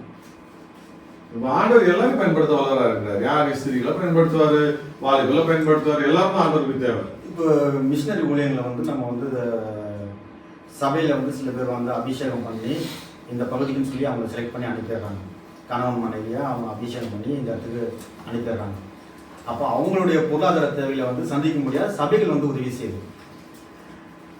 அவங்க வந்து வேலைக்கு போகிறதில்ல, அவங்களுடைய முழு நேரமும் வந்து ஊழியம் தான். ஆனால் கணவன் மனைவியாக இருக்கிறாங்க. அப்போ இதை வந்து எப்படி பகுதி நேரம் சொல்றீங்களா இல்லை மிஷினரி ஊழியம்? அதான் இப்போ நம்ம ஒரு விஷயம் சொன்ன பார்த்தீங்களா, சில 70% 50% மாதிரி இவங்களே செய்கிறாங்க. நாங்கள் வேற இப்போ ஒரு மிஷினரி ஸ்தலத்துக்கு ஒருத்தர் போகிறாங்கன்னா அங்கே அந்த இடத்துல போய் அவங்க ஃபுல் கான்சன்ட்ரேஷன் அதுதான் போட்டாங்க. இயேசு அறியாதது. இப்போ இந்த நேரத்தில் வந்து அந்த இடத்துல போய் ஒரு A to Z ஆரம்பிக்கணும். இவங்களுக்கு 0லேருந்து வரணும். அப்போ 0லேருந்து வரும்பொழுது ஒரு இடத்துல அவங்களுக்கு அது கான்சன்ட்ரேஷன் இருந்தால் தான் அதுதான் மிஷனரிக்கு சப்போர்ட் பண்ணுறோம். நீ வேலையில் போய் கவனம் செலுத்திட்டுன்னா வேலைக்கு போறாரு வந்து ஃபுல் கான்சன்ட்ரேஷனோட செய்ய முடியாது அப்படின்னு சொல்லிட்டு. ஆனால் அவர் மனைவியோட தான் இருக்கிறாரு, தான் இருக்கிறாரு. ஆக்கிலா பிரிஸ்கில்லாவும் அவங்க ஊழி செஞ்சாங்க, போறாங்க வராங்க. இப்போ கணவன் மனைவியோட போய் ஊழி செய்ய தப்பு கிடையாது. அது மிஷனரி ஊழி அந்த இடத்துல ஸ்தாபிக்க போறாங்க. அப்போ அவர்கள் ஆக்சுவலாக பார்த்தீங்கன்னா அவங்க அவர் மனைவி ருசி ஆக்குறாருணும், மனைவிக்கான காரியங்களை அவங்க கவனம் செலுத்துவார் தான். இப்போ அதில் ஒரு ப்ரொபோஷனல் அது வந்து மிஷனரின்றதுனால அவர் செய்வார் அதிக நேரம். அதை தான் நல்ல சில நல்ல மிஷினரி இருக்கிறாங்க, சில வீடு போன மிஷினரி இருக்கிறாங்க. இப்போ மிஷினரி எல்லா மிஷினரியும் பெஸ்ட்னு சொல்ல முடியாது இல்லையா. சில மிஷினரி அவங்க தங்களுக்கு ஆதாயமாக மாற்றிக்கிறவங்க உண்டு பணத்தை. அப்போ அதுலேயும் அவங்க ஒப்பு கொடுத்தல அர்ப்பணிக்கிறோம். ஆனால் மிஷினரிகள் யாரு? நாங்கள் ஒரு சீஷத்துவத்தில் அவங்க ஒரு இதுதான். அப்போ முழுசா தங்களை லைஃபை கருத்திருக்குன்னு வேற இதில் இல்லாத போறவங்க தான் அது அன்னர்கள் கேட்டீங்களா. அப்போ சீஷர்கள் யார்? எல்லா விசுவாசிகளும் சீஷர்கள், எல்லா விசுவாசிகள். நம்ம தான் ஆண்டு சொல்றாரு, உலகம் எங்கும் போய் சீஷராக்கி என் உபதேசத்தை கைக்கொள்ள செய்யுங்கள் மத்தியில சொல்றாரு. மார்க்ல கொஞ்சம் அதிகமாக சொல்றாரு, இங்க உபதேசித்து அவளை ஞானஸ்தானம் கொடுக்கணும். ரெண்டுமே ஆக்சுவலா என்ன பேசிக்கா பாத்தீங்கன்னா அவங்க என்ன செய்யணும், உபதேசத்துல கொண்டு வரும். அப்போ ஒவ்வொரு விசுவாசியும் அதனாலதான் உபதேசத்தை ஓரளவுக்காவது போதிக்கப்பட்டிருக்கு இயேசு சொல்றதுக்கு. அப்ப ஞானஸ்தானம் எடுத்துக்க, நீ யாருன்னா நீ யார் டிசிப்ளு. இப்ப இங்க அந்த நீங்க சொன்ன அந்த விசுவாசி திரளான ஜனங்கள் சீஷர் வித்தியாசம். விசுவாசி திரளான ஜனங்கள் வந்துட்டு போறவங்க, விசுவாசி தான் சீஷர். விசுவாசி சீஷர் ரெண்டு வார்த்தையை நீங்க கம்பேர் பண்ணீங்கன்னா உங்களுக்கு ஈஸியா புரிஞ்சிடும். மத்தேயு 28:19-20, மார்க் 16:15-16 நீங்க அப்புறம் வாசிச்சீங்கன்னா தெரியும். இதுல வந்து மத்தியில வந்து சீஷன்ற வார்த்தை யூஸ் பண்றாரு. சீஷன் மார்க் வந்து மத்திய 28:19-20, மார்க் 16:15-16 எழுதிக்கோ இல்ல நோட் பண்ணி. மேத்யூ வந்து this is not அந்த அந்த சப்ஜெக்ட் வந்து ஒரே மாதிரி தான் இருக்கு. சென்டென்ஸ் ஃபார்மேஷன் வார்த்தைகள் மாறலாம் தவிர அந்த கருத்து ஒரே கருத்து. சீஷர் ஆக்கி அப்படின்னு வார்த்தை வரும். சீஷர் ஆக்கி சரிங்களா? மார்க்ல வந்து விசுவாசி ஆக்கி கி கி அப்படின்னா அர்த்தம் நீ மார்க் இப்படி ஆக்கி அப்படின்னா அர்த்தம் சோறு ஆக்கி சொல்றோம்ல. அப்ப ஏதோ ஒண்ணு ஆக்கினா டிரான்ஸ்ஃபார்ம் விசுவாசி ஆக்கி மார்க் அதே வார்த்தை யூஸ் பண்ணும்போது இங்க சீஷர் ஆக்கி ஞானஸ்தானம் போடு, விசுவாசி ஆக்கி ஞானஸ்தானம் போடு. அப்ப ரெண்டு பேரும் வந்து ஒரே சப்ஜெக்ட் தான். ரெண்டு பேரும் பெற பொருள் ஒரே பொருளா இருக்கும்போது ரெண்டு பேரும் என்னது இவங்க அந்த ப்ரோனோம் தான் கொஞ்சம் மாத்தி சொல்றாங்க. ரெண்டு பேரும் ஒரே கருத்து ஞானஸ்தானம். அப்ப சீஷனும் ஞானஸ்தானம் பெறான், விசுவாசி ஞானஸ்தானம் பெறான். அதே அந்த ரெண்டு வார்த்தையும் கம்பேர் பண்ணி பார்த்தீங்கன்னா உபதேசம் பண்ணு மத்தேயு சொல்லும்போது உபதேசம் பண்ணி சீஷர் ஆக்குன்றாரு. இதுல வரும்பொழுது மார்க்கு சுவிசேஷம் சொல்லி விசுவாசி ஆக்கு. அப்ப ஆக்கின்றதுனால அவங்கள மாத்து. அப்ப எதை கொண்டு மாத்துறாங்க? உபதேசத்தினால மாத்திர சொல்றாரு.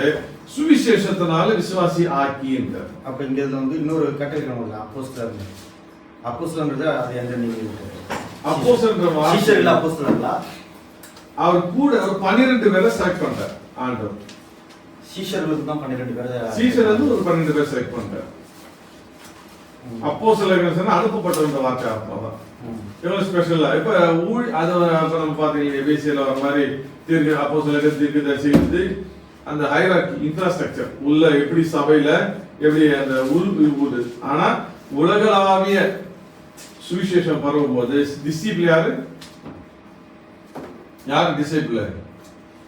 இயேசுவை விசுவாசிக்கிறவங்க எல்லாருமே சீஷர்கள் தான். சரிங்களா? பிரேம் பேதரப்ப சொல்லி கொடுத்தாரு. இது ரொம்ப முக்கியம். நீங்க டிஸ்கஷனு இயேசு கிறிஸ்து எப்படி பேசுறாரு மாதிரி சொல்லுங்க. ஒரு பலிபீடம் வச்சுட்டு மைக் வச்சுட்டு பேசுறாரா? எப்படி பேசுறாரு?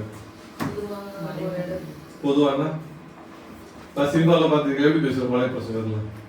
இயேசு இன்னொரு இயேசு படகு தள்ளிட்டு படகுல உட்காந்து பேசுறாரு. இப்படி எல்லாம் சாப்பிடும்போது எப்படி உட்காந்து சாப்பிட்டாங்க? தரையில உட்காந்துட்டு இயேசு தனி மேடம் போட்டு சவுண்ட் ஸ்பீக்கர்லாம் எப்படி இருந்தாரு? அவங்களோட உட்காந்து பேசினார். அவங்களோட சீசரோட. அதே போலதான் விதைக்கிற ஊமைன்னு சொல்லிட்ட பிறகு என்ன செய்வாங்க? எல்லாம் உட்காந்து டிஸ்கஸ் பண்ணாங்க. ஆண்டவரே அங்க சொன்னீங்களா கூட்டத்துல அதுக்கு என்ன அப்ப இந்த டிஸ்கஷன்ல தான் டீப்பா கத்துக்க முடியும். பாத்தீங்களா? அதுல பயன்படுத்தி இப்ப சீசன் விசுவாசி இந்த ரெண்டுத்துக்குள்ள அர்த்தம் நம்மளுக்கு தெரிஞ்சுக்கணும். நீ நிறைய இடங்கள் வந்து அப்ப இது ஏன் இது ரொம்ப முக்கியமான சொன்னா இதுதான் பிசாசு கொண்டு வர நயவஞ்சகமான ஒரு டெக்னிக். இது சபைகளுக்குள்ள வருது. எப்படின்னா நாங்க டிசிபிள் நாங்களாம் சீஷர்கள் நீங்களாம் விசுவாசிகள் பிரிக்கிறாங்க. அப்படி பிரிக்கும் பொழுது இவங்க தங்களை கொஞ்சம் மேல எடுத்து வச்சுக்கலாம். இது அப்போஸ்தலர்கள் தீர்க்கதரிசிகள் வரங்களின் அடிப்படையில் ஆண்டு வைக்கிறது அது வேற விஷயம். இது ஏன் இது கேட்டீங்க? சீஷர்கள் நாங்க ஏன் பெரிய ஆளுன்னு சொன்னா நாங்க எங்க வீட்டை மனைவி பிள்ளைய அதெல்லாம் விட்டு வேலையை விட்டுட்டோம், சொத்தை விட்டோம், அதை விட்டோம், இதை விட்டோம். அப்ப எதை பேஸ் பண்றோம்? நம்முடைய கிரிகையை பேஸ் பண்றோம். நான் செஞ்சேன், நான் விட்டேன், நான் அப்ப இதான் வருது ஈகோ. இப்ப வரும்போது நீ விடல, நீ மனைவி இருக்குது, நீ இது அது சொல்லிட்டு நீ என்ன பிரிக்கிறான். அப்ப எதை அடிப்படையில் பிரிக்கிறான்? அந்த ஆவியானவர் வரங்கள் அவருடைய சித்தத்தை டிசைட் பண்றாரு. யார ராஜாவாக அபிஷேகம் பண்ணணும், யார தீர்க்கதரிசி அபிஷேகம் பண்ணணும் அவர் டிசைட் பண்றாரு. அதுதான் அந்த ஹைரார்கி. அப்போஸ்தலர்கள் தீர்க்கதரிசி அவர் ஸ்பெஷல் பண்றாரு. அந்த அப்போஸ்தலர்ல பாத்தீங்கன்னா 3 பேர் தான் ஸ்பெஷலா கூட்டு போறாரு மறுரூப மலைக்கு. 17 மத்திய 17 பார்த்தோம். 3 பேர் 12 பேர் கூட்டு போல. அப்ப அதுல செலக்ட் அதுல ஒருத்தவங்க தான் உயிரை வைக்கிறாரு யோவான. பத்மத்துக்கு கொண்டு போய் எல்லாத்தையும் வெளிப்படுத்துறாரு. அப்ப ஆண்டவர் அவருடைய கேட்டகரியில சில விஷயங்களை பிரிக்கிறார். ஆனா மனுஷன் அவனுடைய ஐடியால பிரிக்கிறது ஏன் அப்படின்னு சொன்னீங்கன்னா இன்னைக்கு புறஜாதிகள் முறைமைப்படி பிராமண தாங்க கையில வச்சிருக்கோம். நீங்க எல்லாம் இந்த செட்டப்புக்குள்ள கொண்டு வந்துதான் சபையை நடத்திட்டு இருக்கிறாங்க. என்ன செய்யறாங்க? நாங்கள சீஷர்கள், நீங்க எல்லாம் யாருங்க? விசுவாசி. அப்ப சீசன் மட்டும்தான் இதெல்லாம் விட்டுட்டு மனைவி விட்டுட்டு பிள்ளையை விட்டுட்டு பொறுமையா உட்காருங்கம்மா சேர்ல வாங்கிட்டு போகுது. அப்ப விட்டுட்டு வரணுமா இல்ல விசுவாசி விட்டுட்டு வரணுமா? விசுவாசி விட்டுட்டு வரணும். சரியா? அஸ்லி பிரேம் பிரதனை கரெக்டா புரிஞ்சுக்கிட்டீங்க.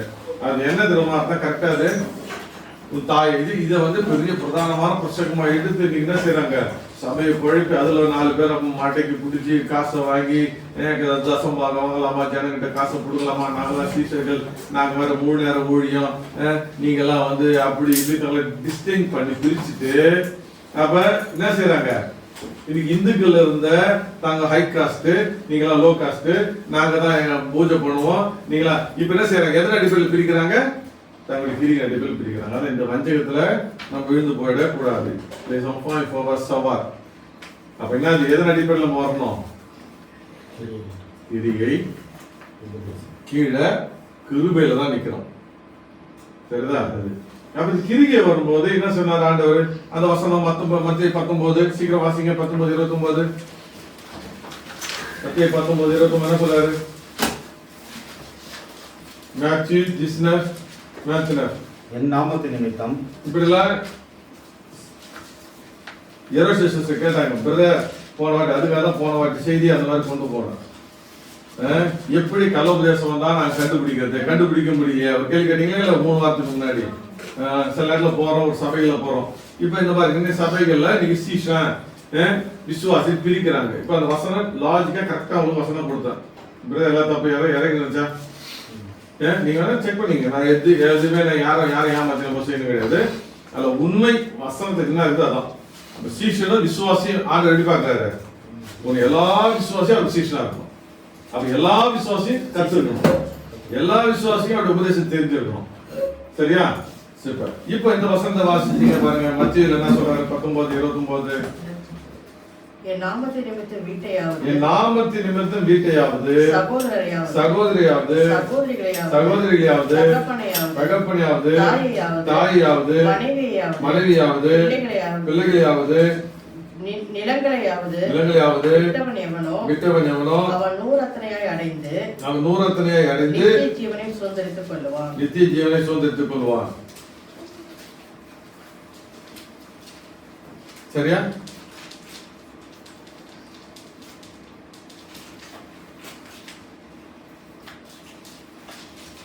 என்ன அர்த்தம் இல்ல புரிஞ்சோம் இப்ப சீஷை மட்டும் செய்யணுமா விசுவாசியம் செய்யணுமா இது சகோதரனை விடணும் சகோதரியை விடணும் தகப்பனை விடணும் தாயை விடணும் மனைவியை விடணும் பிள்ளையை விடணும் நிலங்களை விடணும் விசுவாசம் விடணுமா இல்ல பிரதர் நீங்க தான் போய் செய்றீங்க உங்களுக்கு தான் அந்த வசனம் அப்படின்னு ஒதுக்கிட்டீங்களா எல்லாரும் விடணும் அதான் பிரிவே கிடையாது எங்க கணவனை விடணும் போட்டு இல்லையா கணவன் போட்டுக்குதா அப்ப பெண்கள் நாங்க கிடையாது சொல்லாமா இப்ப எதுக்கு சொல்றாரு இதுல தெளிவா கண்டு என் நாமத்தின் நிமித்தம் அப்ப என் நாமத்தின் நிமித்தம் என்ன அர்த்தம் அவருடைய நாமத்தை மறுதளிக்கிற சொல்லுகிற நேரம் வரும் பொழுது இயேசு மறுதளி அப்படின்னு சொல்லும் பொழுது என்ன செய்யணும் எது முன்னாடி வரணும் என் சொத்தை எடுத்துருவான் இயேசுவை நீ மறுதளி அப்படின்னு சொன்னா என்ன செஞ்சிடும் ஐயோ சொத்து போயிட போது இயேசு மறுதளி செய்வான் அதான் சொல்றாரு என் நாமத்தின் நிமித்தம் நீங்க இதுல வரும்போது லூக்கால சிலுவை சுமந்து பார்த்தோமே 9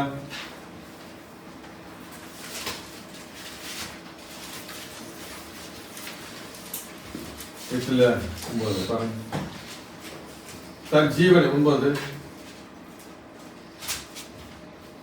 தன் ஜீவனை ரட்சிக்க விரும்புகிறோம் அதை இழந்து போவான் இந்த நிமித்தம் தன் ஜீவனை 9:24 அதை ரட்சித்துக் கொள்வான்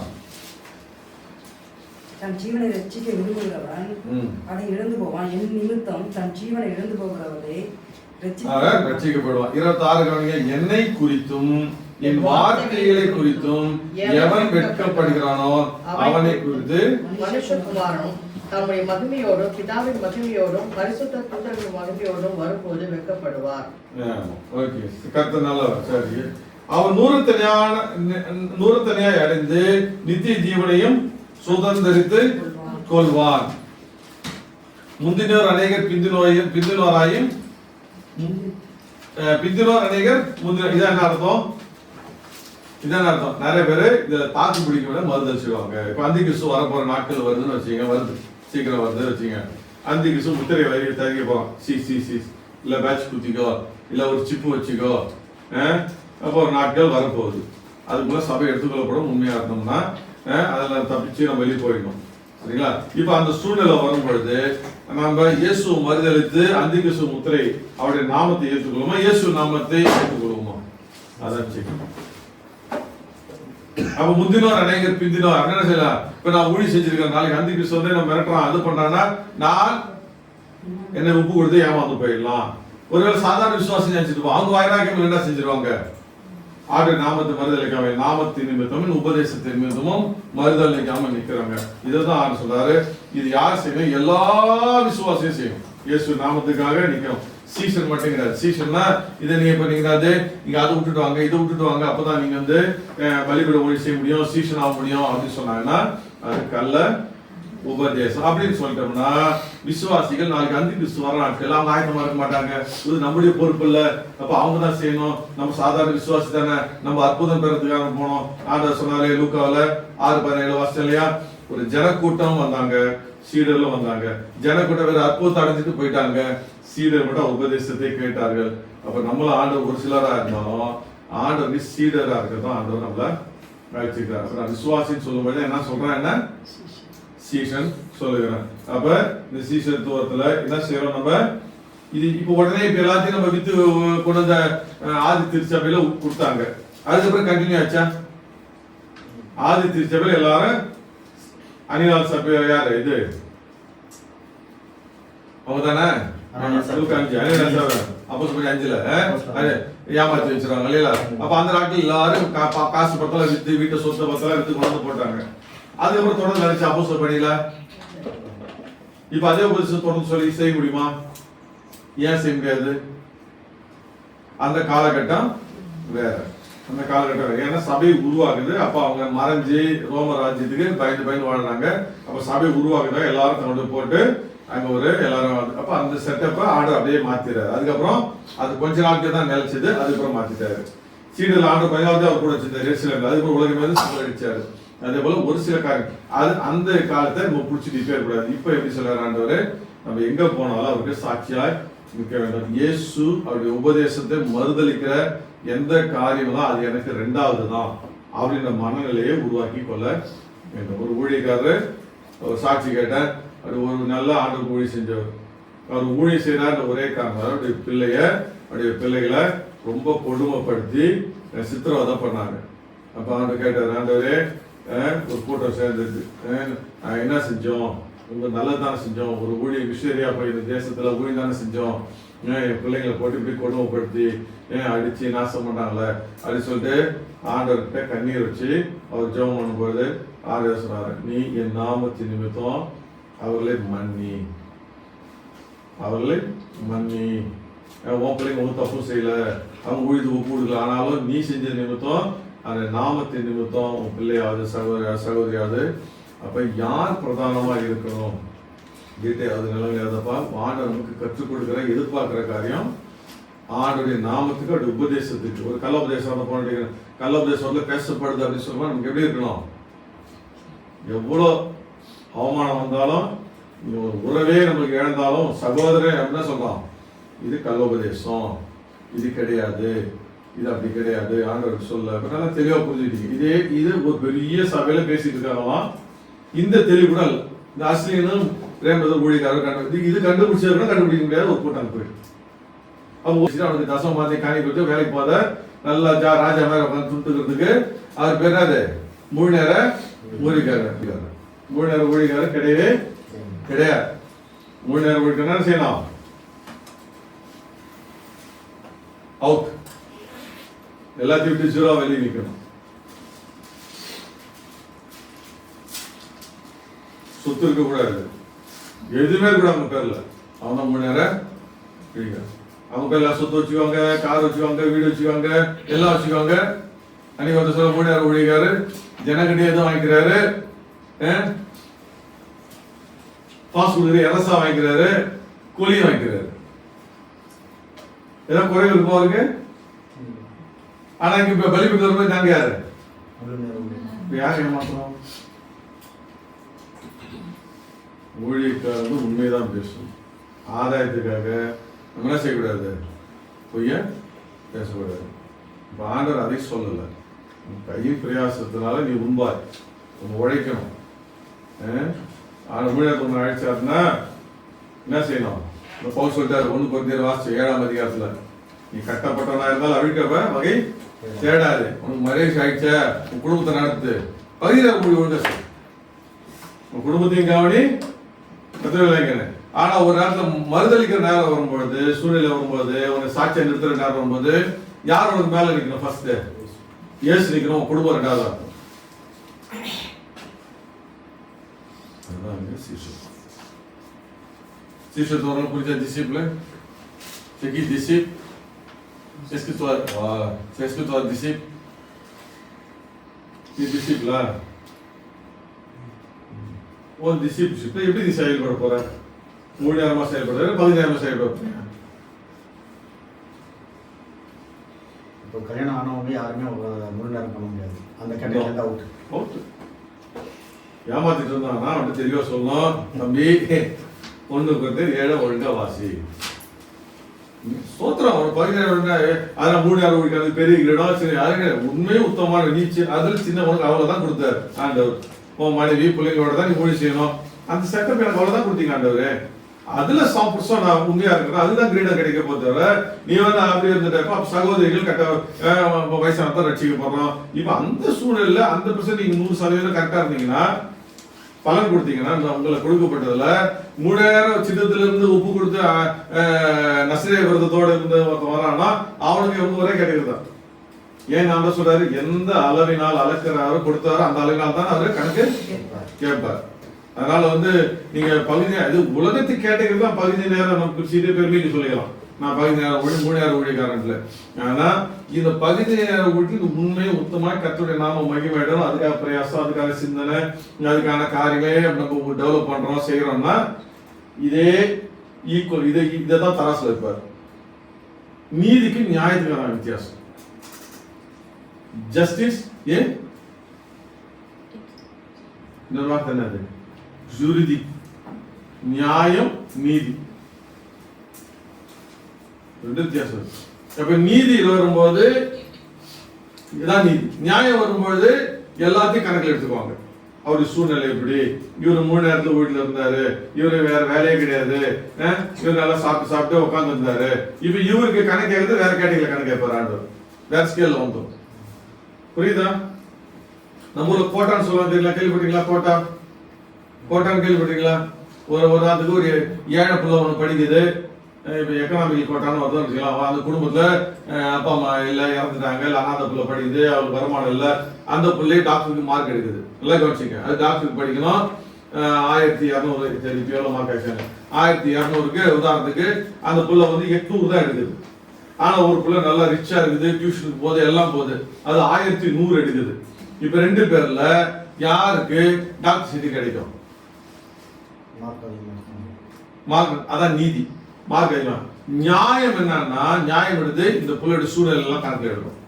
இதுக்கு சொல்லி கொடுக்க ஆள் இல்லை, அதுக்கு பேர் தான் கோட்டா கொண்டு வராங்க. கோட்டா சிஸ்டம்ல வரும்போது என்ன செய்யும், இந்த 800 எடுத்த பிள்ளைய வந்து என்ன செய்யும், மெடிக்கல் சீட்ல வந்துடும். இந்த 1100 எடுத்த பிள்ளை வந்து கட் ஆஃப்ல வெளியே போயிடும். புரியுதா? ஏன் இது கொடுக்க என்ன செய்யலாம், 1150 எடுத்துருக்கலாம் நீ, அப்ப போன உன்னை விட யார் தகுதியானவங்க? இதுதான் வேல்யூஸ். அப்ப நீதியும் நியாயம் என்பது எல்லாத்தையும் கணக்கில் எடுத்துருக்கேன். அப்ப நான் பகுதி நேர ஊழியதானா இருக்கிறேன், அப்ப நான் வந்து பெருசா நல்லா ஊழி செய்யறதா இல்ல. ஆண்டோடைய பார்வையில எனக்கு கொடுக்கப்பட்டதுல உனக்கு ஒரு 4 பிள்ளை கொடுத்துருக்கிறாரா, 2 பிள்ளைகள் கொடுத்துருக்கிறாரா, ஒரு மனைவி கொடுத்துருக்கிறாரா, ஒரு சின்ன ஊழியத்தை கொடுத்துருக்கிறாரா, அதை நான் ஆண்டவர்கிட்ட ஏசப்பா உண்மையா இருக்கணும், சரியான காரியத்தை கொண்டு வரணும், என் மனைவி கொண்டு வரணும், என் பிள்ளைங்க கொண்டு வரணும், இதுக்காக நான் ஆத்மாவை ஊத்தி பாடுபட்டு ஜெபிச்சு அவனுக்காக உபதேசத்தையும் காரியத்தையும் செய்யும்போது ஆண்டவர் தான் பார்ப்பாரு, நீ அதை செஞ்சாதான். அதான் சீஷத்துவம். நாளைக்கு 4 பேர் நிக்கிறாங்க, 4 பேர் துப்பாக்கி சோத்த சுட போற நிக்கிறான், 4ல 3 மருந்து வச்சிச்சு. 1வது என்ன செய்யணும், ஏசப்பா நான் உயிர் கொடுப்பேன் அப்படின்னு 4 பிள்ளைல ஒன்று சொல்லிச்சுன்னா நான் ஜெயிச்சிட்டேன். 1வது 4 சொரம போயிடுச்சுன்னா என்ன செய்யணும், ஆண்டவர் நான் 4த்தையும் என் ஜீவன் மட்டும் தப்பிச்சுன்னா என் ஜீவன் தப்ப நான் போயிடுவேன். ஓகேங்களா? அப்ப நம்ம எதை செய்யணும், இந்த உலகத்துல இந்த ஹைரார்கி இதெல்லாம் கேத்தலிக்ல இருந்து உள்ள வந்தது. அது சபைக்குள்ள இன்டைரக்டா நம்ம மைண்ட்ல கான்செப்டுக்குள்ள உள்ள வந்துட்டே இருக்குது. நீங்க நிறைய சபையில ஆக்குபைட் ஆயிட்டாங்க. அப்படிப்பட்ட காரியங்கள் உங்கள்கிட்ட வரும்பொழுது நீங்க தெளிவா இருக்கணும். 3 நேர ஊழியக்காரன் அப்படி சொல்லும் பொழுது நீங்க என்ன செய்யணும்? முழு மனதோடு, முழு ஆத்மனோடு, முழு பலத்தோடு அவருக்கே நீ சேவை செய்ய உனக்கு சூழ்நிலை இருக்கிறதா? அதுக்கு அர்ப்பணித்தாயா? அர்ப்பணிக்காத 3 நேர ஊழியம் நீ சொல்ல முடியாது, பகுதி நேர முடியாது. ஏன்னு சொன்னா ஒரு கேள்வி சரி, இப்போ வந்து 3 கேரக்டர் எடுத்துக்கலாம். இயேசு, ஏனோக்கு. இப்போ இயேசு ஃபேமிலியில் இருந்தவர். இப்போ இயேசுடைய ஊழியம் வந்து பகுதி நேரம் ஊழியமா அல்லது வந்து முழு நேரம் ஊழியமா இயேசு செய்தது அப்படின்னு ஒரு கேள்வி. ஆனால் வந்து அவர் வந்து அவருடைய நாமத்தின் நிமித்தமாக நாமம்னு சொல்லி இயேசுடைய கர்த்தர் ராஜ்யம்னு வரும்போது குடும்பத்தை வந்து அவர் 2ஆவதாக பார்க்குறாரு. ஏன்னா வந்து யார் வந்து தேவனுடைய சித்தத்தை செய்யணும்னா அவன் தான் எனக்கு சகோதர சகோதரி அப்படின்னு சொல்கிறார். அப்போது இயேசு செஞ்சது நம்ம முழு நேரம் ஊழியர்னு நம்ம எடுத்துக்கணும். ஏனோக்கு குறித்து பார்த்தோம்னு சொல்லும்போது அவர் வந்து எடுத்துக்கொள்ளப்பட்டார்னு பார்க்கணும். இப்போ அவர் வந்து குடும்பம் உள்ளவர், குடும்பத்துக்காக பேசப்பட்டவர், ஆனாலும் தேவனோடு வந்து ஐக்கியமாக இருந்தார், தேவனோட சஞ்சரித்து கொண்டிருந்தார். இவரை வந்து அவர் எடுத்துக்கொள்ளப்பட்டார் அப்படிங்கும்போது அவரோட கேட்டகரி வந்து இதில் கொண்டு வரணும். புரியுதுல சிஸ்டர்? எல்லாம் கேள்வி புரியுதா? இயேசு கிறிஸ்து வந்து குடும்பத்தில் இருந்தார். பிரதர் கேட்குற கேள்வி, அவர் 3 நேரம் ஊழியக்காரர். நான் சொன்ன அறிவிப்படையில் இயேசு குடும்பத்தில் இருந்தால் அவர் 3 நேரம் ஊழியக்காரர் கிடையாது அப்படின்னு சொன்னேன். இயேசு கிறிஸ்து குடும்பத்தில் இருந்தார், 3 நேரம் ஊழியக்காரரா? அதுலேயும் வந்து இன்னொரு விஷயத்த கூட நான் சொல்லலாம். யோபு குறிச்சும் பார்க்கலாம். என்னன்னு சொன்னாக்கா, இப்போ நீங்கள் சொன்ன மாதிரி குடும்பம் உள்ளவங்க, மனைவி பிள்ளைகள் உள்ளவங்க வந்து பகுதி நேரம் என்னதான் ஊழியம் செஞ்சாலும் பகுதி நேரம் ஊழியம் தான் அப்படின்னு நம்ம எடுத்து கொடுக்கணும். ஆனால் அந்த தலைவர், குடும்ப தலைவர் வந்து எல்லாரையும் வந்து அந்த ஆத்துமாக்களை ஆதாயப்படுத்த எனக்கு கொடுத்த மனைவியை நான் வந்து தேவனுடைய சமூகத்துக்கு கொண்டு வரணுமே, பிள்ளைங்களை வந்து தேவனுடைய சமூகத்துக்கு கொண்டு வரணுமே அப்படின்னு சொல்லி அதில் வந்து அதிகமாக அவர் பேச போகிறார். அப்படி பார்க்கும்போது அவர் வந்து குடும்பத்தில் கூட இயல்பான ஒரு வாழ்க்கையில் இருக்க முடியாது. அப்போ கர்த்தருடைய வார்த்தை நிமித்தமாக தான் பிள்ளைங்களையும் மனைவியும் வந்து வழிநடத்துகிற மாதிரியான ஒரு சூழ்நிலை போகும். அப்போ அவர் அந்த குடும்பம் வந்து அர்ப்பணிக்கப்பட்ட குடும்பம் அப்படின்னு நம்ம ஏற்றுக்கொள்ள முடியாதா? யோபு வந்து தன் பிள்ளைங்க வந்து பாவம் செஞ்சிருப்பாரு அப்படின்னு சொல்லி பிள்ளைங்களுக்காக வந்து பலி செலுத்துறவராக கூட காணப்படுறாரு. அப்போது யோபு குறித்து கர்த்தர் சாட்சி கொடுக்குறவராக இருக்கார், உண்மை உத்தமமான என்னன்னு சொல்லிட்டு. ஏனோக்கு குறித்து பார்க்குறோம், அவர் வந்து குடும்பத்தில் இருக்கிறவராக தான், ஆனால் வந்து அவர் தேவனோடு சஞ்சரிக்கிறவராக இருந்தார். அப்போ இவங்களை வந்து எப்படி நம்ம வந்து பகுதி நேர ஊழியக்காரரு, முழு நேர ஊழியக்காரரு எப்படி நம்ம வெரைட்டிஸ் பண்ணுவோம்? இப்போ இயேசு கிறிஸ்து இயேசு பகுதி நேர ஊழியக்காரா, முழு நேர ஊழியக்காரா? முழு நேரம் ஊழியக்காரர். முழு நேரம். ஏன் முழு நேரம் ஊழியக்காரர்? ஏன்னா ஒரு சூழ்நிலை வரும்போது அவர் வந்து யாரு தேவனுடைய சித்தத்தை செய்யறாங்களோ அவங்க தான் எனக்கு சகோதர சகோதரின்னு சொல்றாங்க. அதுல வசனம் சொல்லிட்டாரு. யாரு முன்னாடி கொண்டு வந்துட்டாரு? தேவன் முன்னாடி வந்துட்டாரு, குடும்பத்தை பின்னாடி தள்ளிட்டாரு. 2வது ஆண்டவர் திருமணம் பண்ணிக்கல. 1 அவர் முழு கான்சியஸ் எல்லாம் பிதாவின் சித்தத்தை நிறைவேற்றுவது. 2வது 30 வயசு வரைக்கும் தான் வீட்டுல இருந்தாரு. 30 வயசுல சேர்த்து வீட்டை விட்டு வெளியே வந்துட்டாரு. ஊழியத்துல தன்னை என்ன செய்தாரு? அதுதான் நசரேயன் என்று அழைக்கப்பட்டார். நசரேயன் சொன்னா நசரேயன் ஊர்ல போறதுனால ஆக்சுவலா அழைக்கப்பட்டாரு. நசரேய விரதமும் அவர் மேல இருந்தது இல்லைங்களா? ஓகே, அப்ப நசரேயன் என்று இயேசு கிறிஸ்து அழைக்கப்பட்டார். அப்ப அவர் முழு நேரம் ஊழியர். அவர்கிட்ட ஒரு என்னது பகுதி நேரம் ஊழியமே இருக்கு. யாரையும் திருப்திப்படுத்த அவசியம் கிடையாது. அவர் கரெக்டா போயிட்டே இருந்துட்டாரு. தாயை கூட அவர் திருப்திப்படுத்தும் அவசியம் கிடையாது, போயிட்டே இருந்துட்டாரு. ஓகேங்களா? அப்ப தெளிவாயிடுச்சு. இப்ப பிறகு அருமையான இப்ப நம்ம சொன்னதுதான் எக்ஸாம்பிள் கொடுத்துட்டாரு என்னை பொறுத்த வரைக்கும். இப்ப ஏனோக்கு, யோபு, இவங்கெல்லாம் பகுதி நம்ம சொன்ன உலகத்துல தான் பகுதி நேரம் எதுவும் பிரிக்கிறோம். ஆனா ஆண்டவர் செட்டப் நம்மளுக்கு கொடுத்தாரு. குடும்பம்னு இருக்கணும், பகுதி பெருக்கணும். இது யாரு உருவாக்குனது? அப்ப அது பாவமா? அது பகுதி நேரம் ஒன்றது பாவமா? கிடையாது. இப்ப பகுதி நேரம் ஊழியத்தில் இருந்த ஒருத்தர் எடுத்துக்கொள்ளப்பட்டாரு. ஏனோ எடுத்துக்கொள்ளப்பட்டாரு. அவர் மூணு நேரம் ஊழி செஞ்சாதான் எடுத்துக்கொள்ளப்பட்ட அவசியம் இல்லை. இப்ப நம்ம சபை எடுத்துக்கொள்ளப்படுறது நம்ம விசுவாசிக்கிறோம். அப்ப நம்ம மூணு நேரம் சுவிஷனா இருந்தாதான் எடுத்துக்கொள்ளப்படுறது உபதேசம் வந்துட்டு இருக்குது. நம்ம கிடையாது. நம்ம ஏனோக்கு மாதிரி உண்மையும் மொத்தமா என் கடவுளை நிறைவேற்றி வீட்டுல பிரச்சனை வந்துருக்கு, ஏனோக்கும் பிள்ளைங்களோட சண்டை வந்திருக்கும், மனைவியோட டிஸ்கஷன் வந்திருக்கிறோம், கருத்து வேறுபாடு வந்திருக்கும். ஆனாலும் என்ன செஞ்சாரு? யோபுக்கும் வந்திருக்குது, மனைவியா துஷ்டமா பேசுது. ஆனாலும் என்ன செஞ்சாங்க? கொண்டு வந்து கர்த்தருக்கு முன்பாக அவர்கள் சாட்சியா நிற்கிறாங்க. இன்னொருத்தர் எடுத்துக்கொள்ளப்பட்டார். யாரு? ஏலி எடுத்துக்கொள்ளப்பட்டார். மூணு நேரம் ஊழியமா அவரு? மூணு நேரம் ஊழியர் அவரு. அவர் குடும்பமா இல்லை, எது இல்லையே ஏலி. சரிங்களா? ஏலி எப்படி போனாரு? மூணு நேரம் ஊழியக்காரர். அவர் சீசன்ல இருந்தாங்க. அவருக்கு நிறைய குரு எலிசா அவருடைய சீசன். ஓகேங்களா? அப்படின்னா அவர் யாரு? முழு நேர ஊழியக்காரர். முழு நேர ஊழியக்காரருக்கு எக்ஸாம்பிளாக ஏலியும் பகுதி நேர ஊழியக்காரராக ஏனோக்கு எடுத்துக்கொள்ளப்பட 2 பேரும் எடுத்துக்கொள்ளப்படாங்க. அப்ப சபையில இருக்கிறவங்க நீங்க சீசனாக முழு நேரம் தங்கள் அண்ணலாக ஒப்பு கொடுத்தா ஆண்டுடைய பார்வையில ஒண்ணுதான். நீ பகுதி நேரம் விடாதான் பவுல் தெளிவா சொல்லிட்டாரு. நீ கட்டப்பட்டவனால கட்ட அந்த சூழ்நிலைக்குள்ள இருக்கிறோம். மேரேஜ் ஆயிடுச்சு, மேரேஜ் தான் நமக்கு லைஃப். அதான் சொல்றாரு, உனக்கு அந்த அந்த அழைப்பு இல்லைன்னா நீ கல்யாணம் பண்ணாம இருக்க, கல்யாணம் பண்ணிக்கொண்டாரு. அழைப்பு இல்லாம அந்த அந்த அந்த அழைப்பு இருக்கிறவங்க மட்டும்தான் அந்த இதை பண்ண முடியும். இப்ப அந்த அழைப்பு இல்லாதவங்களை போய் என்ன செய்யுது? கல்யாணம் பண்ணிக்கன்னா தவறுத்து வாய்ப்பு இருக்குது. அந்த பொருளத்தை 1:7 சொல்லிட்டாரு. சரிங்களா? கல்யாணம் பண்ணாததா தான் அவர் முன்னாடி ஓடிங்க. ஏன்னா வேற கவலை இல்லாம அவரு வேலை செய்யணும். வேலை செய்யணும். அவங்க வந்து முழுமையாக கல்யாணம் பண்ணாதவங்க தான் அது ஒரு கேட்டகரி தான். கல்யாணம் பண்ணி குழந்தைலாம் பிறந்து அவங்க பகுதி நேரம் ஊழியர்கள் எல்லா நீங்க பாஸ்டர் பாக்குறீங்களா? கல்யாணம் பண்ண எல்லா பாஸ்டும் யாரு? வேலைக்கு போனாலும் சரி, அவர் வேலைக்கு போகாததுனாலும் சரி, பகுதி நேர ஊழியர்கள் தான். ஆனா பகுதி நேர ஊழியக்காரங்களா இருந்தா நமக்கு பரலோகராஜ்யம் கிடைக்காது. நம்ம ஐயோ நம்ம மிஸ் பண்ணிட்டோமே, கல்யாணம் பண்ணிட்டோமே, முன்னாடி நமக்கு தெரியலையா அப்படின்னு சொல்லி ஃபீல் பண்ண தேவையில்லை. அழைத்த அழைப்பு அதை வந்து அதில் உண்மையாக இருந்து தேவனுடைய ராஜ்யத்தை ஏன்னு சொன்னாக்க, இப்போ வந்து கல்யாணம் பண்ணிட்டோமே ஐயோ அந்த கிடைக்காதோ அப்படின்னு சொல்லிட்டு நான் இப்போ வாண்டடாக வந்து பரலோக ராஜ்யத்தை நான் சுதந்திரிச்சுக்கிறதுக்கு என்ன பண்ணுறது அப்படின்னு சொல்லி எக்ஸ்ட்ராடினரியாக நம்ம போயிட்டு ஏதாவது பண்ணணுமா? நான் கல்யாணம் பண்ணிட்டேன், அந்த பரலோக ராஜ்யத்தை நான் வந்து அந்த ஒரு முழுநேர ஊழியத்துக்குள்ளே நான் வரலையே அப்படின்னு சொல்லி அங்கலாச்சு. ஃபார் எக்ஸாம்பிள் பேதுரு எடுத்துக்கிட்டோன்னு சொன்னாக்கா, பேதுரு வந்து ஒரு சூழ்நிலை வந்து அவர் அடிக்கப்படும் போது தலைகளாக என்ன அதை சிலுவையில் அறைங்க அப்படின்னு சொன்னதுக்கான காரணம் என்ன அப்படின்னு சொல்லி அதை பல வியாக்கியானங்கள் கொடுக்கலாம். ஆனால் வந்து ஒரு பக்கம் வந்து நான் தேவனுடைய ராஜ்யத்தை சுதந்திரிக்காம போயிருவனும், நான் ஒருவேளை அவரை மறுதளிச்சிட்டேனே அப்படின்ற ஒரு குற்ற உணர்வு அவருக்குள்ள இருக்கலாம். இன்னொரு பக்கம் அவர் கல்யாணம் ஆனவர், நான் ஒரு பகுதி நேர ஊழியக்காரன் தானே அப்படின்னு சொல்லி இந்த ஆக்கில் கூட நம்ம எடுத்துக்கிட்டா கூட, அதனால நான் வந்து என்னை நேராக எனக்கு சிலுவையில் அறையாதீங்க, தலைகளை சிலுவையில் அறைங்க, அப்படியாவது நான் வந்து பரலோக ராஜ்யத்தை சுதந்திரிச்சு கொள்ளலாமே அப்படிங்கிற ஒரு வாண்டடா இப்ப கல்யாணம் ஆனவங்க வந்து ஃபீல் பண்ண தேவையில்லை. இப்போ எதுக்கு இதெல்லாம் முக்கியமான பேசுனா, மேலே ஒரு சபைக்கு போனவங்கள பிரான்ஸ்ல நடந்தது தான். இந்தியாவிலேருந்து ஒரு ஊழியக்காரர் வராரு, எங்கள் சபைக்கு வந்து கூப்பிட்டு போனாங்க. இது நடந்தது நான் கதைகளில். அப்போ அந்த சகோதரி போயிருக்கிறாங்க. போனவொடனே இந்தியாவிலேருந்து வந்த ஊழியக்காரர் ஜாமுன் நல்லா வாங்க சொல்லி சகோதரி போயிருக்கிறாங்க. இது இன்னொரு சபைக்கு போகிறாங்க. பாருங்க, அதான் உபதேசம். சபையின் உபதேசத்தில் நம்ம வளரணும், கற்றுக்கணும். சில சபையில உபதேசமே கிடையாது, யாரும் பெருமைக்காக சொல்லல, இங்க ஆண்டவர் நமக்கு கிருபை கொடுக்குறாரு, நிறைய வசனம் தெரியும்.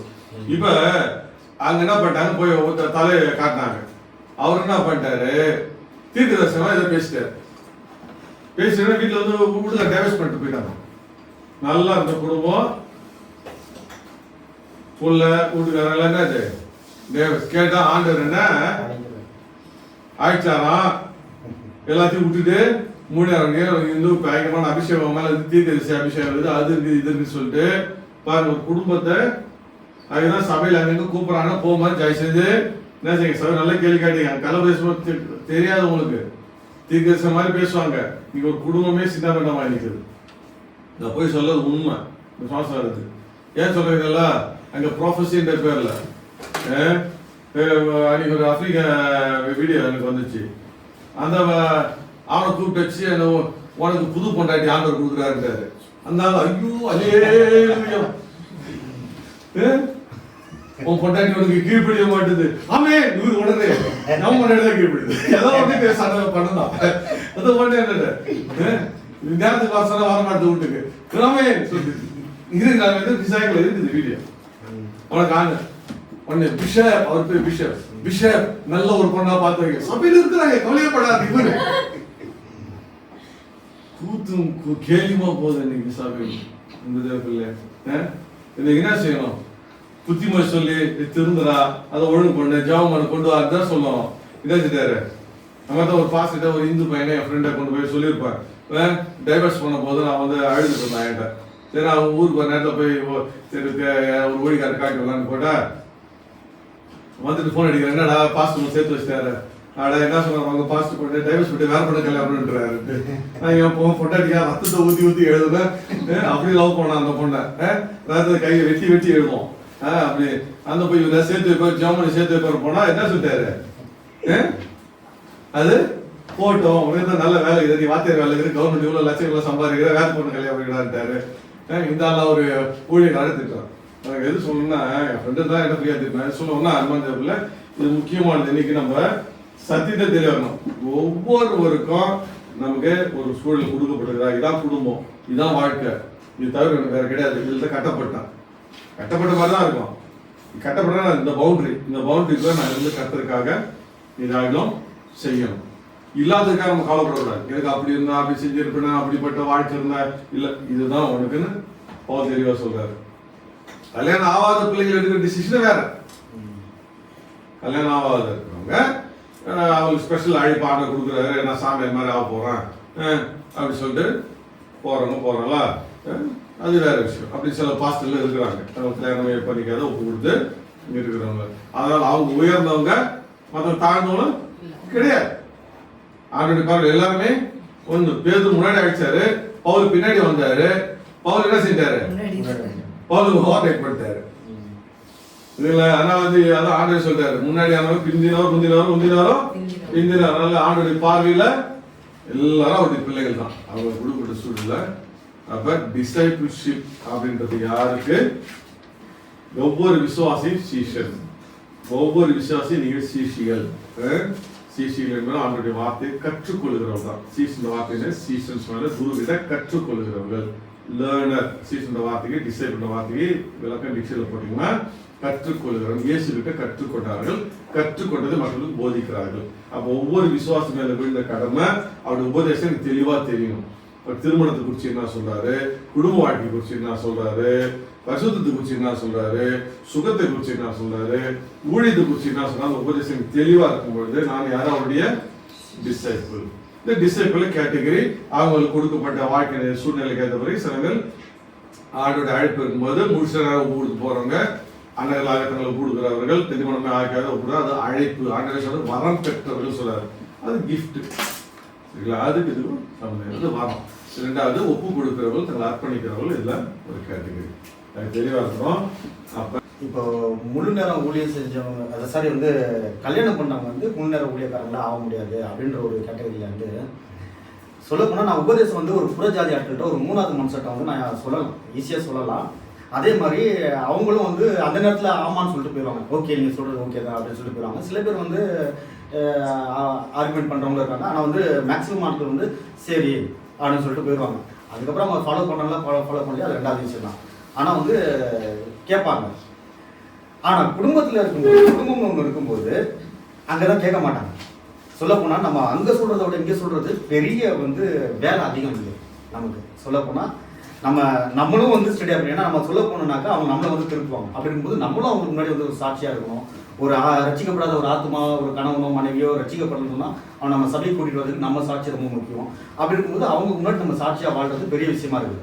நம்ம சொல்கிற வார்த்தையை அவங்க கேட்கணும். நீ சபைக்கு வா அப்படின்னு சொல்லி நான் கூப்பிட்டேன்னு சொன்னாங்க, என் வார்த்தையை கேட்டு வர அளவுக்கு என்னுடைய கிரியை இருக்கணும். இப்போ இந்த மாதிரி விஷயங்கள் இருக்குது. அப்போ இங்கே தான் வந்து வேலை ஜாஸ்தி. அப்போ அதான் இன்னொரு வசனம் சொல்லுது, ஆமா டஃப். இன்னொரு பக்கம் என்ன சொல்றாங்க, குடும்பத்தை நடத்த தெரியாதவன் எப்படி சபையை வந்து நடத்துவ அப்படின்னு சொல்லுவாங்க. அப்படிங்கும்போது சபையை நடத்தணும்னு சொன்னாங்க. நான் குடும்பம் இருந்தால் தானே குடும்பத்தில் அந்த எப்படி வந்து அவங்க நான் சொல்றது ஏற்றுக்க மாட்டாங்க, அல்லது என்ன நான் சாட்சியாக காட்டி தான் நான் சொல்லி அவங்க கூப்பிட வேண்டியதாக இருக்குது. இந்த மாதிரியான காரியங்களை நான் கற்றுக்கிட்டா தான் சபையை வந்து நான் நடத்த முடியும் அப்படின்ற காரியம் சொல்றாங்க. ஆமா, குடும்பத்தை ரொம்ப கஷ்டம். இங்க ஏன்னா 2 வாழ்க்கை நான் பார்த்துட்டேன். கல்யாணம் ஆகாத வாழ்க்கைக்கு ரெடி ஆனா அது ரொம்ப ஈஸி. ரொம்ப இப்ப எப்போட சொல்ல இப்ப அடிக்கடி கனவு வருது, திரும்ப அங்க போய் சேர்த்து வருவாரு. நான் சொல்றேன் பூலோக சொர்க்கம், அதை விட்டுட்டு வெளியே வந்தேன். இப்போ வரும்போது மட்டும் எப்படி வந்தேன் கேட்க டென்ஷனாக கத்திட்டு வந்தேன்னா இல்லைங்க, ஏன் கொஞ்சம் லேட் ஆகிடுச்சு. கொஞ்சம் நான் வேலையில முடிச்சுட்டு வந்து அப்போ இதுதான் கஷ்டம். இப்போ நீங்கள் வந்து இப்போ சகோதரி ஜெனிஃபரோ, பார்வை சிஸ்டரோ, மோனிஷாவோ நீங்கள் பிரதாப்பை கொண்டு வரணும், இதெல்லாம் உங்களுக்கு தான் கஷ்டமான, நம்ம தான் பெரிய டஃப் டிசிஷன் தான். இப்போ ஒன்று விட்டுட்டு ஓடுறது ஈஸி, இருக்கிறத கொண்டு வரதான் கஷ்டமான ஒரு காரணம். சரி.